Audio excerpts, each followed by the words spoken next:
Iiyak na yan. Ano lang, happy birthday. Basta ako lang yung gusto niyo gawin. Suporta lang ako. Yun lang. Yay! So, thank you very much. Okay. Ayan, so Mga wish dahil every night naman bago tayo matulog, lagi tayong after mag-prayer, meron tayong wish lagi kay God. So, yun lang yung lagi natin sinasabi na lagi, ano yung lagi natin sinasabi sa prayer natin? Na gumaling si Ninang! na gumaling si Ninang Shell. So, sa ngayon, yun yung ating pinaka ng wish. Okay?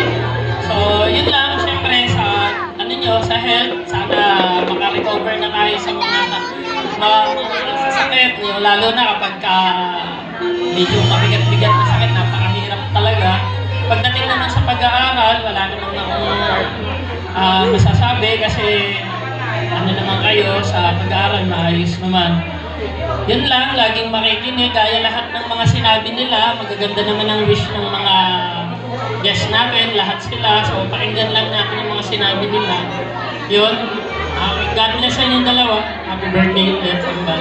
Yay! so thank you very much pala po naman natin si Daddy. Birthday.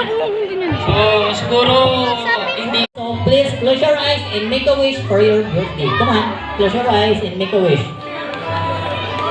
Okay, and so ready. So here we go. Come on, everybody, kids. Let's count in the 7, 0. Then bublo na sila. Okay, so ready. 7, 6, 5, 4, 3, 2, 1. Blow a candle. Come on, one more. One more. Alright, so once again, let's so big on earth of applause for our birthday celebrant na si Kaya and si Kalea. Alright, so syempre, so bago sila